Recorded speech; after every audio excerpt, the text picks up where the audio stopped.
तो अभी ज़्यादा से ज़्यादा पीएसयू स्टॉक्स को कवर करने की कोशिश करेंगे और समझेंगे कि ये पीएसयू बबल है क्या, और ये अगर बबल फूटा तो ये कितना बड़ा क्रैश बन सकता है। इवन यहाँ पर जो इंटरेस्ट यहाँ पर दिखा रहे हैं रिटेल निवेशक, क्या उनको वाकई में ये इंटरेस्ट दिखाना चाहिए?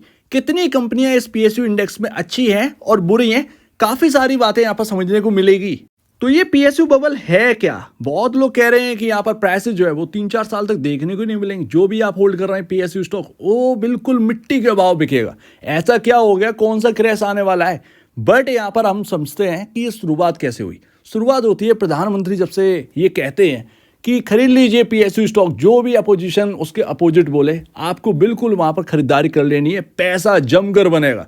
एंड यहां से शुरुआत हो जाती है पीएसयू पैक की। स्टॉक उस वक्त मिल रहे थे बहुत छोटे दामों पर। अगर आप देखें आरबीएनएल 20 रुपए के आसपास रहता था मार्केट कैप। आप सोच सकते हैं कि कितना छोटा मार्केट कैप था उस वक्त। पी रेशियो आप देखेंगे तो बिल्कुल मिट्टी के भाव, प्राइस टू वैल्यू मिट्टी के भाव, यानी कि फंडामेंटल बिल्कुल मिट्टी के भाव मिल रहे थे। एंड ऐसे में खरीदारी होती है और लगातार स्टॉक यहां पर जो है ना चलने लगते हैं अंडर वैल्यूड से एक वैल्यूएशन पाने के लिए।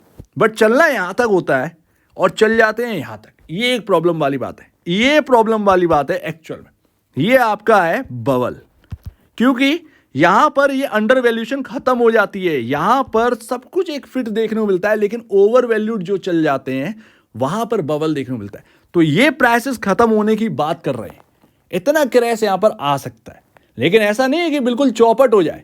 तो जो ओवर वैल्यूड है, जैसे होना चाहिए 100 रुपए का दाम और घूम रहे हैं 210 रुपए पर, तो वो 110 रुपए जा सकते हैं आपकी पॉकेट से। ये बात करी जा रही है। एंड ये है 110 रुपए बबल, चूंकि आपके पॉकेट से जाना है। तो मैं आपके सामने कुछ पीएसयू स्टॉक्स रखता हूं और उससे आपको समझ में आ जाएगा कि किस स्टॉक के अंदर बबल है, कैसे देखें उसको, या कौन सा स्टॉक जो है वो काफी अंडर वैल्यूड देखने को मिलता है। वहां पर टिके रहना है, भले गिरावट आए बट टिके रहना है। एंड पीएसयू के अंदर बहुत सारे आपको ऐसे स्टॉक दिख जाएंगे जहां पर बबल है और जो बहुत ही अंडर वैल्यूड पर काम करे। सबसे पहले हम देखते हैं रेलवे स्टॉक। काफी पॉपुलर स्टॉक है आरवीएनएल। 20 रुपए पर कभी रहता था। एंड यहां पर आपको देखना है कंपाउंडेड प्रॉफिट ग्रोथ। एंड मैं आपको बता दूं, ऑलरेडी हम कवर कर चुके हैं, बट मैं आपको बता दूं कि आपके पास जो भी स्टॉक है पीएसयू स्टॉक, उसको कुछ इस तरीके से आपको जो है एनालाइज कर लेना है आपको खुद को, क्योंकि मुझे नहीं पता कि आपके पास कौन सा है। कंपाउंडेड प्रॉफिट ग्रोथ अगर आप देखेंगे तो 12 ट्रेलिंग मंथ का अगर आप देखोगे तो 2% की ग्रोथ हमें देखने को मिलती है। स्टॉक चलता कितना है एक साल में?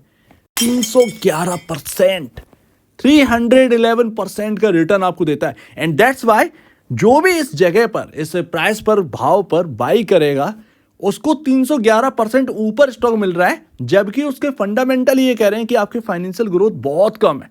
तो आप बताइए, जो इस प्राइसिंग पर बाई करेगा उसको एक रिस्क को बाई करना पड़ रहा है या नहीं करना पड़ रहा है?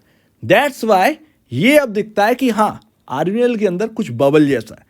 3 साल का अगर आप देखेंगे 16% का ग्रोथ है। एंड 3 साल में स्टॉक ने रिटर्न दिया 160%। दैट्स वाई आरबीएनएल काफी हाई वैल्यूएशन पर काम कर रहा है। एंड अभी आपके सामने Q1 के नंबर आए थे फ्राइडे के दिन, आपके सामने सारी चीजें। फ्राइडे क्यों, थर्सडे के दिन। एंड स्टॉक गिरा। एंड यहां पर समझ में आ रहा है कि स्टॉक चल तो पड़े थे बिकॉज ऑफ इवेंट हमारे सामने 3 प्ले होते हुए दिखे हैं, और उसके बाद अगर आप देखें तो ग्रोथ अभी भी इन स्टॉक में लौटी नहीं है, इनके फंडामेंटल्स। दूसरा पॉपुलर स्टॉक IRFC, यहां पर कल आपके सामने Q1 के प्रिंट आने वाला है। एंड इसकी ग्रोथ आप देखिएगा क्वार्टर दर quarter and year on year basis पर आपको समझ में आ जाएगा। यहां पर कंपाउंडेड प्रॉफिट ग्रोथ अगर आप देखेंगे तो यहां पर 3 साल में 13% का यहां पर जो है ग्रोथ रहा है। 3 साल में स्टॉक चला है 96%। 12 ट्रेलिंग मंथ का अगर आप देखेंगे तो 4% की ग्रोथ हमें देखने को मिली है, प्रॉफिट ग्रोथ।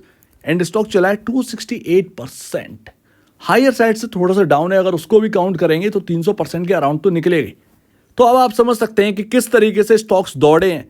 कभी ये अंडर वैल्यूड मिल रहे थे ये सारे स्टॉक्स, बट आज के टाइम जो प्राइस हमें देखने को मिल रहा है, जिस प्राइस पर रिटेल निवेशक खरीदने की बात कर रहा है, किसी की सुन नहीं रहा है, वो प्राइस पहले जैसे नहीं रहे। जो अगर आप 25 या 50 पे भी खरीद लेते तब भी एक बात बनती, लेकिन जहां पर आप खरीद रहे हैं वहां पर ऑलरेडी ग्रोथ नहीं मिल रही है। एंड अब इवेंट खत्म हो चुके हैं, और अगर ग्रोथ नहीं आई तो ये एक समय तक हायर साइड रह सकते हैं स्टॉक, बट उसके बाद गिरने हैं। एंड ये तो मार्केट का नियम है। मजगांव डॉक को देखिए तो 12 ट्रेलिंग मंथ में 73% का प्रॉफिट ग्रोथ हमें देखने को मिला है। स्टॉक चला 182%। ठीक है भैया, डबल से ज़्यादा चल गया, बहुत ज़्यादा नहीं बट ठीक है, सही चला। 3 साल में 47% एंड 169% का रिटर्न आपको जनरेट करके दे। सो दैट ये एक सबसे बड़ी बात है। सिर्फ बिल्डिंग स्टॉक देखिए तो आपको 10-10% के सर्किल लगाते हुए दिख रहे हैं, जबकि वजह किसी को नहीं पता। ग्रोथ का एक नाम देकर उसके पीछे जो चल रही चीजें हैं उसको छुपाया जाता है। सबको बस एक ही एक शब्द आने लगा है कि ग्रोथ, बट अगर आप ग्रोथ के ऊपर जाएंगे तो ग्रोथ आपको दिख नहीं रही है। सो दैट अब आप कहां जाएंगे? अब आप आ जाइए हिंदुस्तान एरोनॉटिक्स लिमिटेड पर। 12 ट्रेलिंग मंथ में 31% का कंपाउंडेड प्रॉफिट ग्रोथ हमें देखने मिल रही है। स्टॉक चला है 149%। कितने गुना चल गया बॉस? देख लीजिए, 4-5 गुना चल गया। 3 साल में 33% स्टॉक चला है 105%। सो दैट इसको आप हाई पर बोलेंगे या नहीं बोलेंगे? इकलौती कंपनी है जो कि यहाँ पर हेलीकॉप्टर्स एंड वगैरह वगैरह चीज़ें बनाते हैं।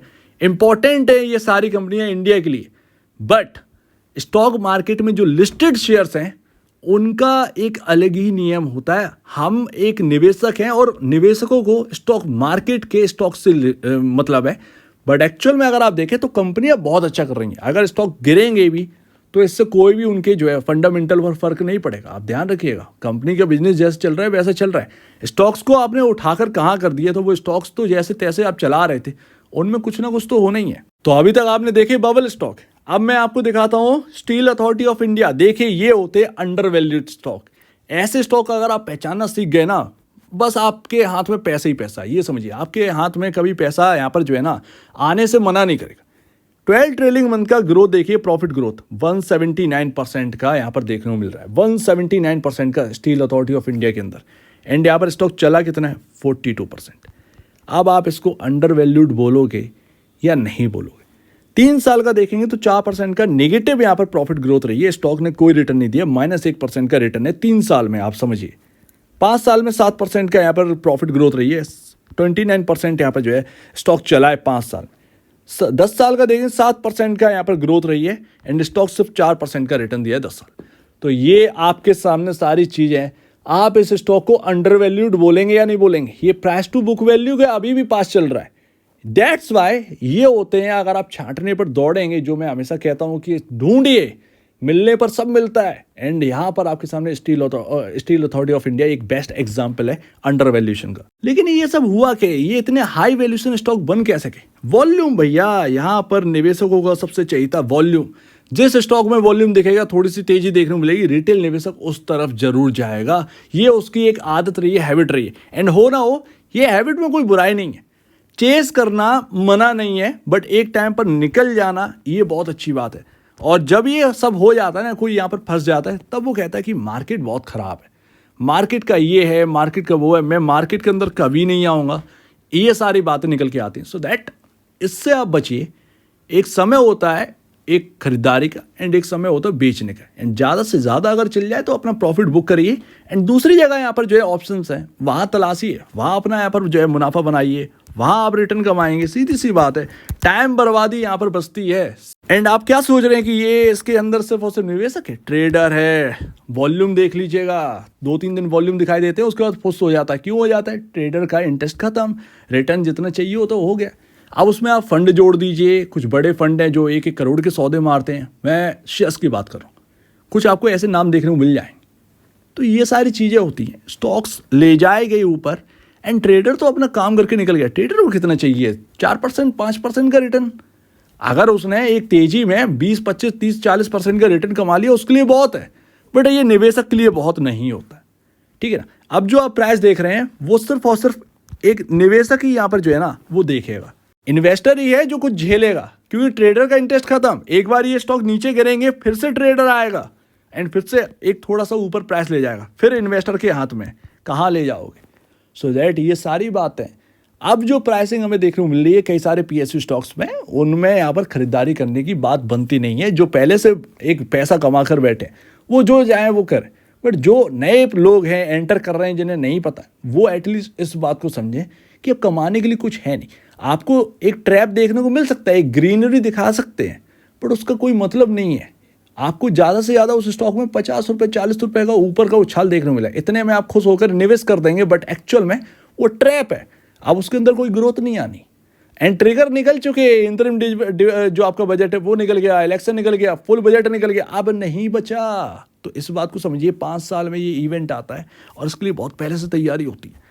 तो अब मुझे नहीं पता आप कौन सा होल्ड कर रहे हैं, बट उसको चेक करिए, जरूर चेक करिए अगर आपकी इच्छा हो तो। मेरा तो सिर्फ बताने का काम था, मैंने तो अपना सिर्फ और सिर्फ व्यू शेयर किया है, बट आपको खरीदने या बेचने से पहले चेक कर लेना है एंड अपने ब्रोकर एंड एडवाइजर से जरूर सलाह लीजिएगा, उसके बाद ही कुछ करिएगा, क्योंकि ये खरीदने बेचना आसान नहीं है, कहना आसान होता है, करना आसान नहीं है, किसी स्टॉक से निकलना या किसी स्टॉक में खरीदारी करना। तो अब दीजिए मुझे वीडियो देखने के लिए बहुत बहुत धन्यवाद दोस्तों।